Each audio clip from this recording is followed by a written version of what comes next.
So first of all, Prakash Uncle, thank you for spending some time with me on this project. I really appreciate your time and effort in answering questions for the audience that's going to see this video. Mm-hmm. So my first question to you is, can you tell me a little bit about yourself and kind of introduce yourself and tell me about your background so the audience can know about you? Well, my name is Prakash Brahmbhatt. I all my life have lived in the Vadodara in a Gujarat state in India. I have completed my engineering graduations from MS University, Okay. and then after I was working with the IPCL, erstwhile called Reliance, for more than 35 years, 36 years. Mm-hmm. Got retired in 2010, and then after I am practicing my consultancy. I have two children, Okay. one daughter and one son. Mm-hmm.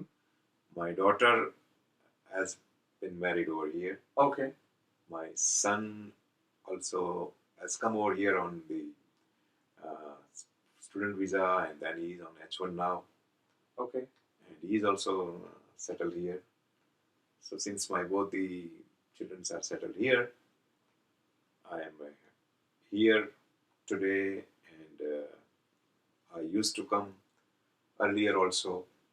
I have come earlier in 2007, 2011, and Okay. like that. So you've made several trips to the United States to visit your children.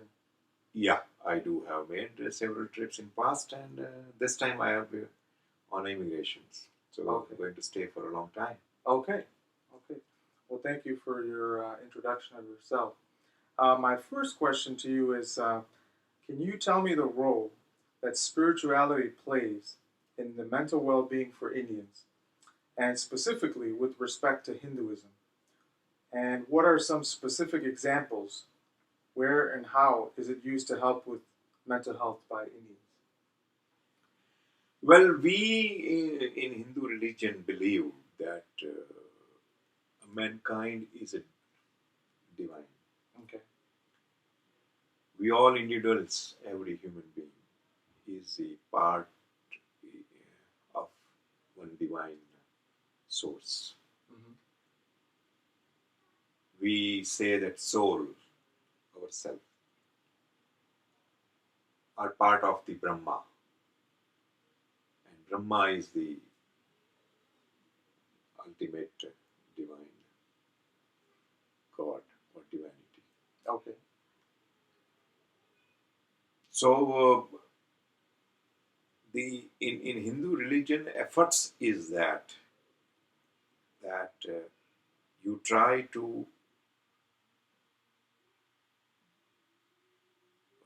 from your soul to get merged with the supreme soul, that is Okay. Brahma, and that is called a moksha. Moksha. Okay.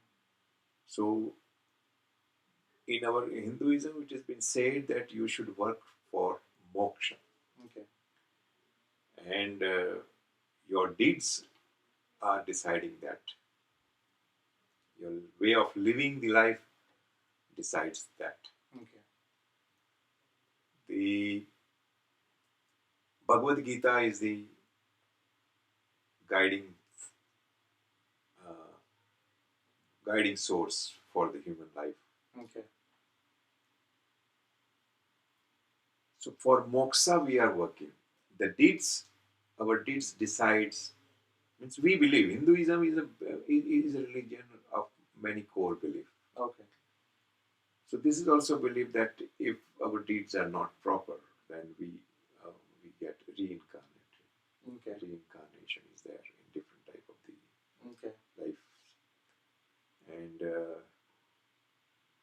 in order to avoid that reincarnations and to achieve the moksha, Mm-hmm. one need to work as per the guidance of the religions and Okay. our books, which says that you should ultimately have all detachment from the objects, Okay. and you achieve the go on a path of moksha. So, in your words, that a Hindu's goal would be to let go of material goods, the material life, and merge their soul with the Brahma, the divine being. And the way one can do that is through their efforts on earth in this current form, and to avoid being reincarnated into a lesser form of a being, such as a dog or something. That's how you can achieve this, and that's the ultimate divine achievement one can make to merge with this Supreme power. power. In doing that, how does that help one's mental health, in specifically letting go of material things? Well, the Hindu philosophy, Hindu religion, and the Hindu psychology, they are interconnected. Okay. And it has been well explained in those Puranas, which I have said, Vedas and Upanishads and all those things. Okay. In this materialistic world, Mm-hmm. the main reasons of the all mental tensions and all the worries and all kind of problems is because of the attachment to the objects, attachment to the living beings, homes, family, or whatsoever it is, but attachment to the objects. So these books are telling us how to have the detachment, number one. And our Vedas and Upanishads also are taking care of our physical health, mental health, and the soul's divinity. Okay. So the yogas, meditations, pranayams, the life to be lived on certain principles and guidance as prescribed, as said in the books, and the religion rather, dharmas, we called it a dharma. Okay. If you live as per that, with that understanding, and I believe that a common Hindu lives with that type of the belief, and that's why their mental health is relatively means that thinking and that belief is helping them to have a good Yeah. in mental By trying to achieve detachment from objects, Yeah. and those objects could be your family, loved ones, close ones, in addition to material goods such as wealth, as we know it, in the form of large homes or cars or whatever, and money, all of these forms. because it is in Hinduism, it is believed that everything else other than your soul is illusionary world.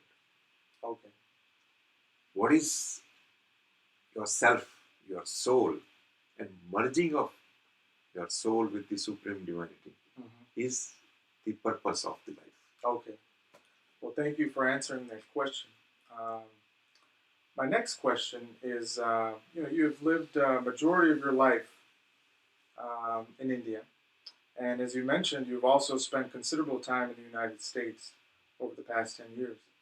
Can you compare and contrast the mental well-being of the two geographic populations from your personal perspective and your observations?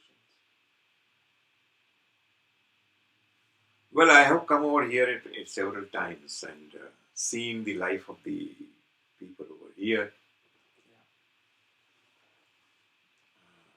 The life is comfortable. People are putting a lot of efforts, a lot of hard works. But along with that efforts and the hard work, I find that the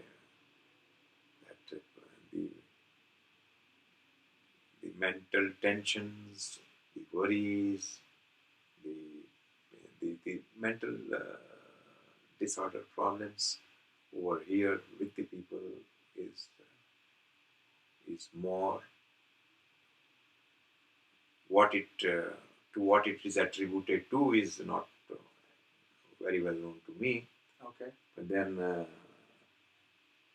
as I have observed, the living in the India Okay. by we people, the social and family structure systems, Mm-hmm. family living systems and structures, the surroundings, the educations, Mm-hmm. the teaching, preaching of the religions, Okay. the by the religion leader, I mean, Okay. by our sastras, Mm-hmm. the books, religion books, and the meditations and practicing the Mm-hmm. yogas and Yeah. meditations Okay. helps us to remain Mm-hmm. somewhat mental healthy. Yeah. I don't say that there are not problems in mental Mm-hmm. health problem in the India, Yeah. but it all depends upon the how you look at the life and how you take Yeah. the life. You know, you mentioned social support, family structure, and that's a little bit about the cultural environment of India, helping and with mental well-being. Can you comment on some festivities and such that help promote people to get together?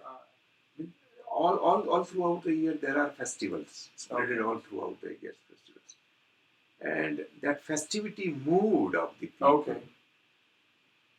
or the festivity mood in the atmosphere Mm-hmm. also makes people to get going, Okay. accept the things, Yeah. live, just live, Yeah. live happily, live merrily, Sounds like living in the moment. living in the present and living in the moment. That's Yeah. what. And are there some festivals that you can mention that you know of in the Hindu faith and culture that are popular? Well, in we have from my the region I am belonging to, that is Gujarat. We have kite flying, we have holy celebrations, we have then Diwali, we have then Navratri, Okay, and all this. so quite a bit. Yep, And then again, people are getting together, and the festive mood is just in the air. It sounds like throughout the year. absolutely, and the all the social functions. There are, as I said to you, that we are a lot of social functions are also taking place of each race, caste, Yeah, creed. That makes people to remain connected, yeah, to remain close. yeah, They share their life hmm, problems. So the support system of the relatives, hmm, the society is such, the warmth hmm, and the help by the people hmm. also help people to get in. And perhaps in such a setting, you're focused on the collective whole of the people that you're around, and you're in that moment and sharing time together, which allows for less time to get lost in your own mind. You are right. You are right. You are right. Because people get less time to woo their Hmm. worries and problems and Yeah. all tensions. And when they share it, then they see that they are not the only people who are having similar means that type of tensions and Right. problems. People do have, Mhm. every individual have their own problems and Yeah. type of Hmm. challenges, Yeah. And less time for isolation. less time of isolations. And I would think in an individualistic society, there's more time for, or less Isolations. time for, more of an opportunity for isolation to be a byproduct of an individualistic mindset. Yeah. Living separately and in different places and not having enough time to get together. Means, as I said to you, it is because means we there, the life over there, the living over there in India is that people are more connected. Yeah. And they spend more time together. Yeah. You remain connected with everybody, day to day basis also. Mm-hmm. Here I find that people are not that much connected on day to day basis. Right. There we are connected on day to day basis also. Mm-hmm. And nothing is formal. Informally also I can drop to anybody's place. I can just talk to anybody's place. Yeah. And India, as I said, that India is a country of huge populations. So the per square kilometer people population is also very high. Right. So you meet anybody and you can't be alone even if you want to be. Yeah, you can't be alone. You can't be alone. Thank you for answering that. I'm going to move on to the next question.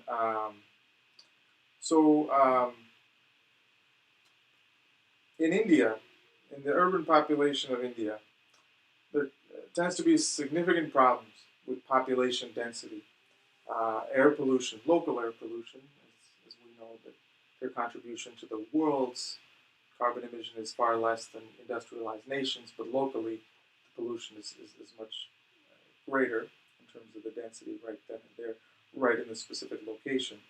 And inequalities to access high-quality medical care. Despite this, there seems to be a resilience and general positive aura emanating from many people there. What accounts for this apparent anomaly? And what role, if any, does spirituality play in this anomaly? Disparity is the main reasons, and disparity exists. Means it's a big deal. Disparity is there, and as I said that people have a hard. People need to work hard. Mm-hmm. But then thing is that the Hinduisms, the core belief of Hinduisms is keeping people strong. And what particular core belief is that? Particular core belief is that you are a human being, Mm-hmm. and you are a part and parcel of the ultimate divine. Mm-hmm. And you have come over in this world to do some act or actions or work so that you get the moksha. Okay. And as you mentioned earlier, that's kind of the release from material bondage, material goods, material relationships, even. The yoga, the meditations, and pranayama, if you practice, I don't know how much you are practicing here, but then if that is being practiced, that my personal experience is it does helps. Which I think what you're saying is whether you're a rich man or a poor man, both of them, if they're in pursuit of this, are going to find mental peace and stability because they're not going to be so focused on those external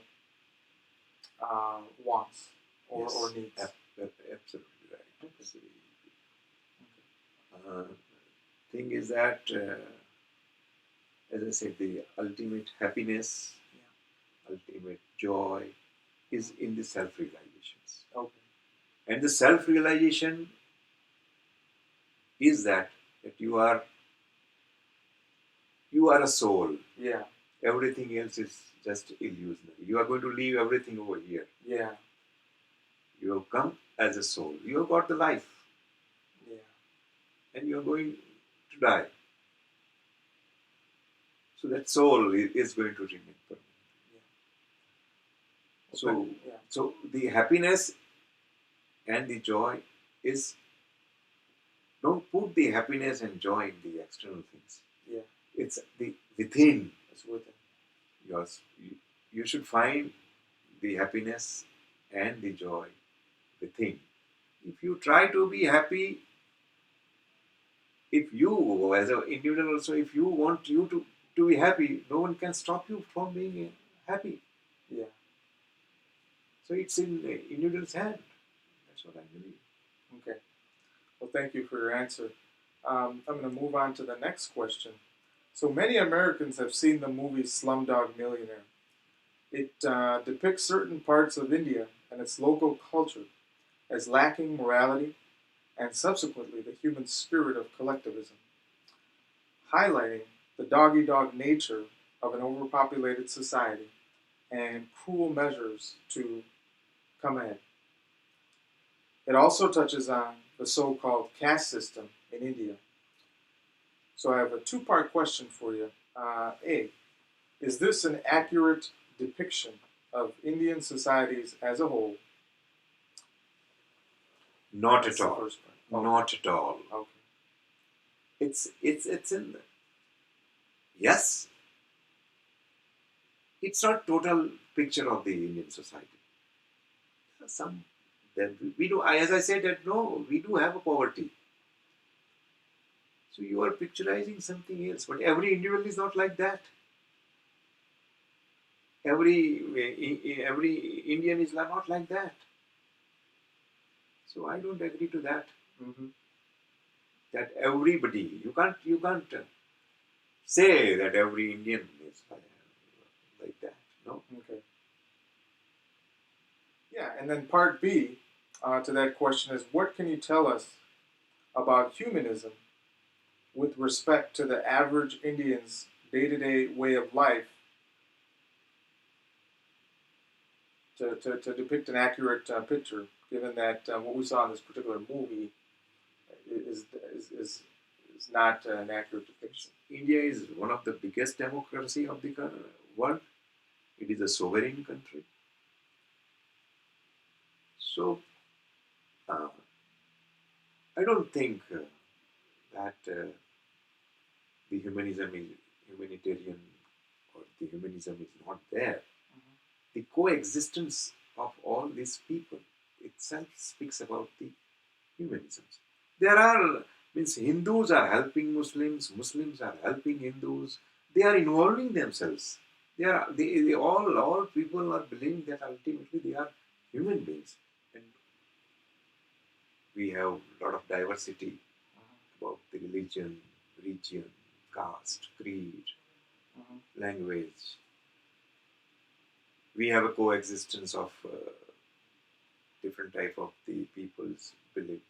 Means there are Hindus, there are Muslims, there are Christians, and all kind of peoples. It's a Mm-hmm. sovereign country. Okay. So the the all people believes in coexistence, living together, living together. One classical example of Okay. individual, I will tell you Uh-huh. that I know one person in our town. Okay. He has registered himself in our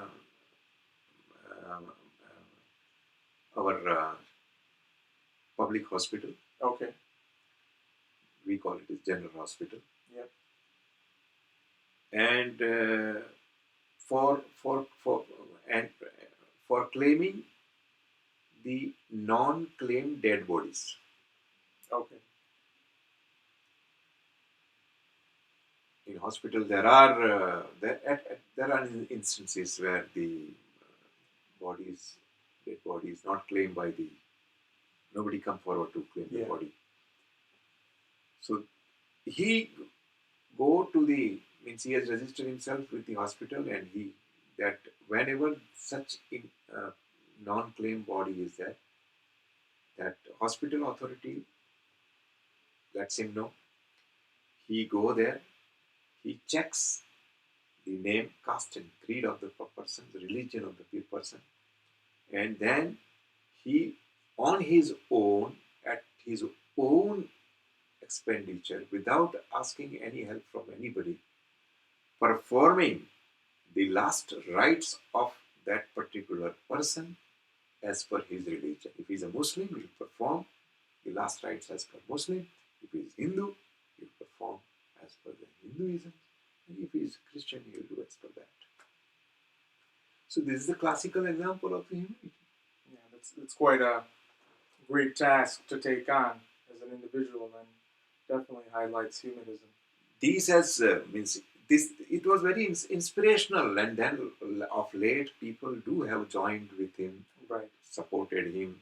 But this is the way a man has started, and it has spread into other cities also.